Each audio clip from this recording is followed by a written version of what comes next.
कुमार में से श्री सनातन जी की वाणी। परम मुनि परमहंस श्री सनातन जी हर समय 5 वर्ष की अवस्था में रहते और कोई वस्त्र नहीं धारण करते, दिगंबर। दिग माने दिशाएं, दिशाएं ही जिनकी अंबर है, अर्थात नग्न अवस्था में रहते हैं। ये वर्णन करते हैं कि एकादशी व्रत को हरितोष व्रत कहते हैं। भगवान की प्रसन्नता के लिए, हरिजू की प्रसन्नता के लिए एकादशी व्रत रहा जाता है। प्रायः समस्त वैष्णव जन रहते हैं। जो रसिक जन प्रियाजू के चरणों के अनन्य हैं, उनका एक ही व्रत है, श्यामा श्याम की 8 पहर उपासना करते हुए अपने मन वृत्ति को श्यामा श्याम में समर्पित करना। यहाँ ज्ञान ध्यान व्रत कर्म जीते सब काहू में नहीं मोहि प्रतीति, रसिक अनन्य निशान बजायो एक श्याम श्यामा पद प्रीति। पर जो एकादशी व्रत रहते हैं परम धन्य है, वो हरितोष व्रत है। अब एकादशी व्रत का नियम क्या है और कैसे एकादशी व्रत का फल मिलता है, कई बार चर्चा हुई। बहुत सुंदर तस्मात् शास्त्रम प्रमाणम ते, शास्त्र प्रमाण के अनुसार श्री सनातन मुनि बोल रहे हैं, अथ ते नियमान वच्मि व्रते ह्रस्मिन् दिनत्रये, कास्यम मानुषम मसूरान्नम चणकान को द्रवास तथा, शाकम मधुपरान्नम च पुनर्भोजन मैथुने, दशम्याम 10 वस्तूनि वर्जयेत वैष्णवः सदा। जिसे एकादशी रहनी हो और एकादशी का फल प्राप्त करना हो, उसको ये नियम पालन करना चाहिए। अथ ते नियमान वच्मि व्रते ह्रस्मिन् दिनत्रये, उसको 3 दिन, एक तो दशमी और एक द्वादशी और फिर बीच में एकादशी, उसको 3 दिन संयम में रहना होता है, तब बीच की एकादशी का उसे फल प्राप्त होता है। जिसे एकादशी व्रत रहना हो, उसका नियम है कि दशमी के दिन कांसे के पात्र का त्याग करें। वैष्णव सिद्धांत है कि कभी जिसमें मांस बना उस रसोई का भोजन न ग्रहण करे।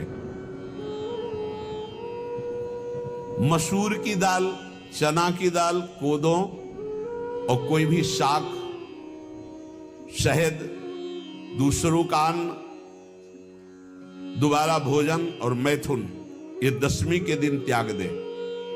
एक बार दशमी के दिन भोजन करे 24 घंटे में, क्योंकि एकादशी रहना है। कांसे का पात्र, जिस रसोई में मांस बना उसके भोजन का त्याग, मसूर की दाल, चना, कोदो, शाक, मधु अर्थात शहद और दूसरे के द्वारा दिया हुआ भोजन और दोबारा भोजन और मैथुन क्रिया, इनका दशमी के दिन कभी भी प्रयोग न करें। इन 10 वस्तुओं से वैष्णव दूर रहे दशमी के दिन। फिर एकादशी के व्रत में, ये पीछे तो हम वर्णन कर ही चुके हैं, कहीं नहीं आया यहाँ कुटू का कचौड़ी पकौड़ी और सिंघाड़ा का हलवा और सावा, ये दुनिया की खीर और सब। एकादशी के दिन किसी भी तरह की गेम आदि क्रीड़ा ना खेलें। जैसे अब आज व्रत है तो बैठे हैं अपना मोबाइल में गेम खेल रहे हैं, ऐसा कोई भी क्रीड़ा नहीं। द्वैत क्रीड़ा, किसी भी तरह का गेम, ये सब खेल नहीं। द्वैत क्रीड़ाम च निद्राम च तांबूलम दंत धावनम, परापवादम पैशून्यम स्तेयम हिंसाम तथा रतिम, कोपम हृतवाक्यम च एकादश्याम विवर्जयेत्। एकादशी के दिन उपासक को चाहिए कि वो किसी भी तरह की क्रीड़ा, मनोरंजन बिल्कुल नहीं। चनिद्राम, नींद नहीं लेनी उसको, न दिन में न रात में। एकादशी व्रत, और प्रायः पुराने महापुरुषों ने ऐसा किया है। रामदास जी डाकोर के रात में जाते थे, रणछोड़ भगवान के यहाँ कीर्तन करते थे जाकर, तभी तो भगवान उनके कीर्तन पर, उनकी भक्ति पर रीछ कर गाड़ी में बैठकर उनके साथ आए थे। पूरी रात जगकर कीर्तन करना, और दिन में तो सोना ही निषेध है। द्वित क्रीड़ाम च निद्राम च तांबूलम, पान खाना निषेध है एकादशी को, बिल्कुल नहीं, जो व्रत रह रहे हैं। और दंत धावनम, वृक्ष से तोड़कर जो दतून की जाती है एकादशी के दिन नहीं। परापवादम, दूसरे की निंदा करना, चर्चा करना नहीं, अर्थात अधिकतर मौन व्रत धारण करे एकादशी के दिन। पैशून्यम, चुगली करना। स्तेयम, कोई चोरी करना। हिंसाम, वाणी से, शरीर से, मन से किसी को दुख पहुंचाना। रतिम, अर्थात भोग करना, मैथुन करना, अर्थात भोग करना, मैथुन करना। कूपम, किसी के ऊपर गुस्सा करना। अनत वाक्यम, झूठ बोलना।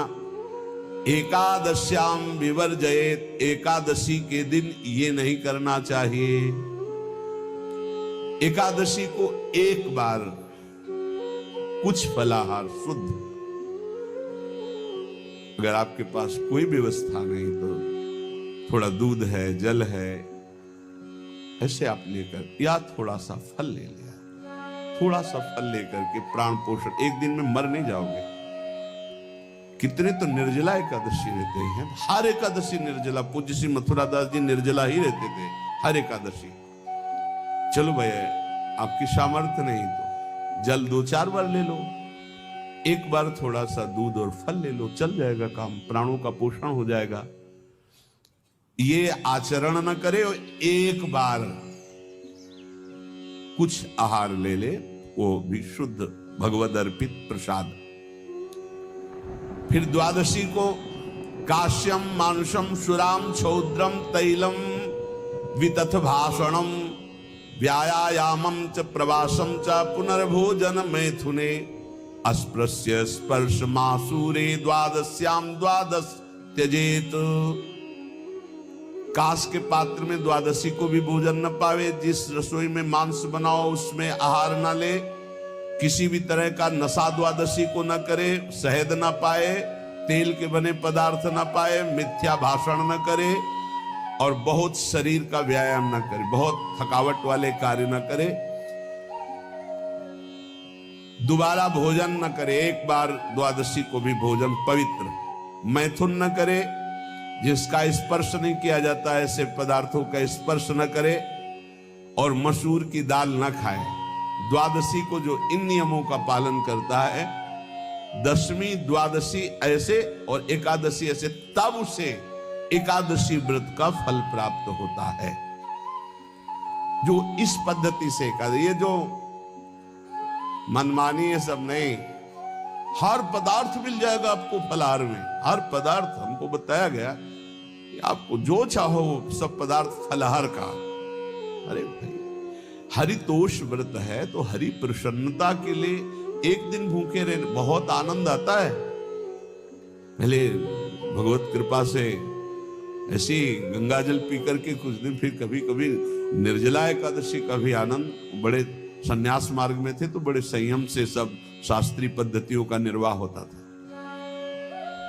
उपासक को चाहिए कि इन नियमों से व्रत का अनुष्ठान करे, मनमानी आचरण न करे। सबसे प्रार्थना जो एकादशी रहते हो, हरितोष व्रत इसे कहते हैं, भगवान की प्रसन्नता के लिए रहा जाता है, रहना चाहिए। जो अपनी आचार्य परंपरा में हैं जैसे, जिनका सिद्धांत है, पर रहने का सिद्धांत ये श्री सनत कुमार जी वर्णन, श्री सनक जी महाराज, ये सनत कुमार जी वर्णन की। सनक जी महाराज कह रहे हैं, यदि भगवान का आश्रय नहीं, सत्संग नहीं है, तो इन चार में से एक हो तो नाश कर देता, फिर चारों हो तो सर्वनाश हो जाता है। यौवनम धन संपत्ति प्रभुत्व विवेकता एकैपमप्यनर्थाय किमु यत्र चतुष्टयम। यदि सत्संग नहीं है, यदि भगवद आश्रय नहीं है, खूब धन हो, जवान अवस्था हो, बढ़िया पद मिला हो, प्रभुत्व चलता हो, और अज्ञान हो, फिर क्या कहना है? बोले ये चारों जहां मौजूद होते हैं वहां सर्वनाश का खेल शुरू हो जाता है।